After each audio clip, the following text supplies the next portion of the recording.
It's always good coming off a win. It's the reality of football is that we've got to go across to Adelaide and play Port Adelaide at their stadium this weekend. So you take the positives from the game and move on pretty quickly and look forward to that next challenge against a team that's pretty much beaten us up pretty badly the last few times that we've played them.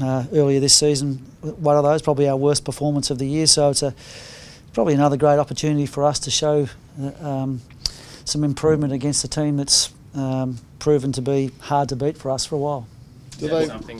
Sorry, Freddie, is that something you can draw on, or is it too far ago? That was round 6, I think it was. Oh, it's not that long ago. It wasn't. It was 83 points, and it was about 6 weeks ago. So it's pretty much still in our memory. And we weren't too pleased with the way we played that night. So, one of the things we'll be looking for is just improvement against them on the weekend.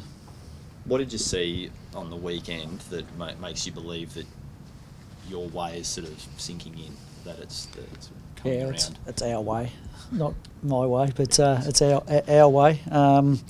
It was just the mixture of the way that we moved the ball and the way that we defended, and we've been striving for that all year, and we got the balance right on Saturday night, and it showed in our points for and our points against.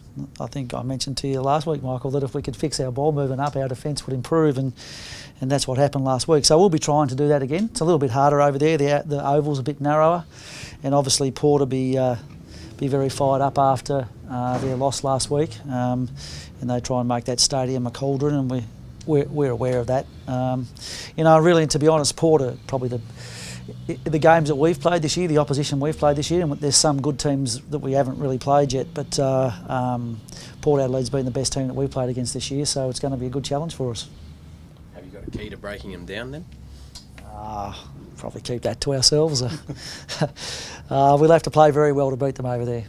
Well, what does it do to their mindset, when they look back and say, well, that was probably one of our worst hidings of the year? I mean, does it steel them? I mean, I think so. We try to treat every game that we play as a learning experience, so win, lose or draw, and we certainly got a lot out of that game that from a learning perspective that we've reminded our players again about this week, particularly the way that we defended that night. We just didn't defend well. We went to sleep.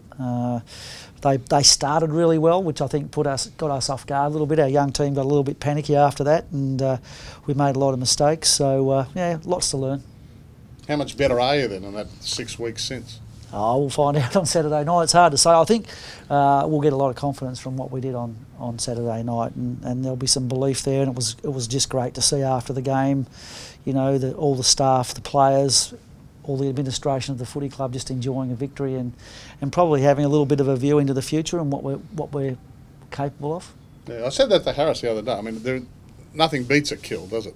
Really? Oh no, in this game, winning means a lot. That's the thing that gives you the emotional nourishment more than anything else. I mean, we stand in front of our players each week, and even when we lose, we find the positives, but there's no greater positive than winning. How good is your starting midfield? How good can it be, Chris? We saw maybe the best of them last week, the Rockcliffe, Beams, Zorko, Steph Martin.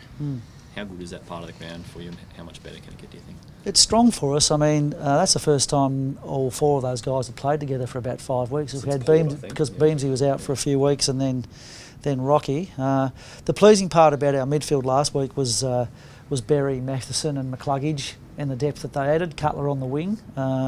That's what we need to do. I mean, we know those guys are A-grade quality players. We just need to put more depth around them so they don't have to carry the weight every week and they're not easy targets for the opposition. Some more key signings this week. I mean, I suppose the big one is Rocky. Are you even entertaining those talks yet? Or? I think that's all. I mean, I don't get involved in all that, but I think that's all going on behind the scenes. I'm hopeful that it is because I'd very much like Rocky to stay. But it's very pleasing news that Harris Andrews is extending, Ben Keys, 2 boys from our academy. Along with Sam Skinner, that's right. So I've been that many re-signings lately, I can't remember them all.